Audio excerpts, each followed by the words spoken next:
En fait, je lisais le livre d'Anthony Fardet et je me suis dit, mais il est vraiment bidon ce livre. Il sert à rien. Pourquoi se faire chier à manger peu transformé ou très transformé? Mangeons comme tout le monde. Appliquons le PNS. Puis ensuite, j'ai lu Cholestérol, mensonge et propagande de Lorgeril, chercheur au CNRS et médecin cardio. Et là aussi, je me dis, mais qu'est-ce qu'il raconte? C'est trop long.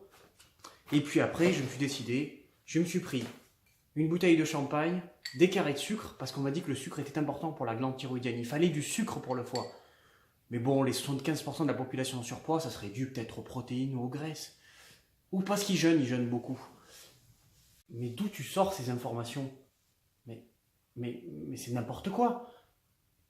Réfléchis un peu. En réalité, tu n'as pas compris que j'ai scanné cette boîte de céréales, par exemple, et on me dit que c'est bon, que je dois la consommer. Donc je me suis dit, le sucre c'est bon. D'ailleurs, le PNS recommande une consommation de sucre. Est-ce que je me suis trompé? Mais c'est où que tu as pris ça? Je pense que tu devrais regarder ton dernier article que tu as écrit ce matin. Oui, tu te rappelles les prises de sang où tu as consommé énormément de fructose? Ben, les conséquences sont là. Et d'ailleurs, heureusement que tu jeûnais un peu, sinon c'était la catastrophe. Le lien est tout en haut. Tu te rappelles ou pas? Ben maintenant que tu me le dis, c'est vrai que dans cet article que j'ai écrit, je parlais un peu des choses qui se sont passées lorsque j'ai consommé beaucoup de fructose, beaucoup de sucre. Alors je sais pas pourquoi, mais ceux qui m'écoutent et ceux qui me regardent maintenant, je suis dépendant au sucre et je suis très rapidement dépendant au sucre, beaucoup plus que la normale d'ailleurs, et j'arrive pas à me contrôler. Et je mange déjà peu transformé.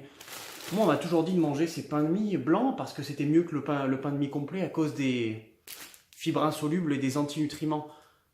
Mais c'est vrai que le potentiel santé et la matrice d'Anthony Fardet, chercheur renommé, on peut le jeter à la poubelle. Et il y a aussi le livre de Damon Gameau qui, dans son expérience, montre qu'il a explosé avec le même nombre de calories, juste en consommant du sucre. Donc c'est vrai que je me rends compte que tous les chercheurs en fait qui ont fait des études sur la diète méditerranéenne, Dr Lorgeril ou d'autres, Anthony Fardet qui est connu à l'heure actuelle, on peut jeter tout ça à la poubelle, l'indice glycémique, le potentiel santé, la matrice. En fait, je me demande, les influenceurs à quoi ils servent? À foutre le bordel dans les esprits des gens? Mais heureusement que ma conscience était là et m'a remis sur le droit chemin. Vous en pensez quoi?